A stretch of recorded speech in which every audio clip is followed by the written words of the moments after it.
బాపట్ల జిల్లా సూర్యలంక బీచ్ అభివృద్ధి చర్యలను స్వాగతిస్తున్నామని, అయితే బీచ్ షాక్స్ పేరుతోటి మద్యం విక్రయాలకు అనుమతిస్తూ జారీ చేసిన జీవో నెంబర్ 363ను వెంటనే ఉపసంహరించుకోవాలని సిపిఎం జిల్లా కార్యదర్శి సిహెచ్ గంగయ్య డిమాండ్ చేశారు.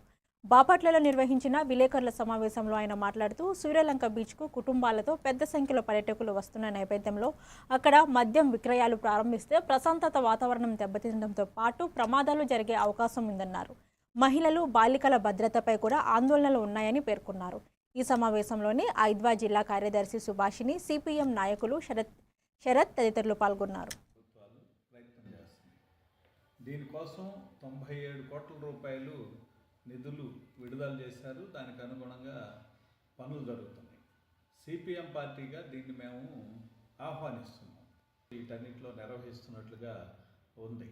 ఇటీవలనే కొన్ని రిసార్ట్ల మీద పోలీసులు రైడ్ చేసి కేసులు కూడా నమోదు చేసినటువంటి పరిస్థితి ఉంది. ఈ నేపథ్యంలో ఇక్కడ బార్ షాపులు పెట్టడం అనేటువంటిది ఈ సూర్యలంక తీరానికి వచ్చేటువంటి పర్యాటకులకి చాలా ఇబ్బందికరంగా ఉంటుంది.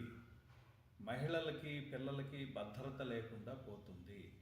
అట్లనే సూర్యలంకలో అనేక సందర్భాల్లో సముద్రంలోకి దిగి లోపలికి వెళ్ళి ప్రాణాలు పోగొట్టుకున్నట్టుకోవాలని చెప్పేసి మేము డిమాండ్ చేస్తున్నాం.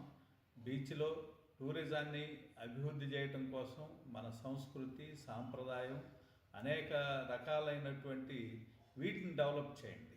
అంతేగాని బార్ షాపులు పెట్టి మద్యాన్ని ప్రోత్సహించి అక్కడ తాగి తందనాలాడి సముద్రంలో ఉండేటువంటి ప్రశాంత వాతావరణాన్ని, ఆ తీరంలో ఉండేటువంటి వాతావరణాన్ని చెడగొట్టొద్దు అని చెప్పేసి మేము విజ్ఞప్తి చేస్తున్నాం.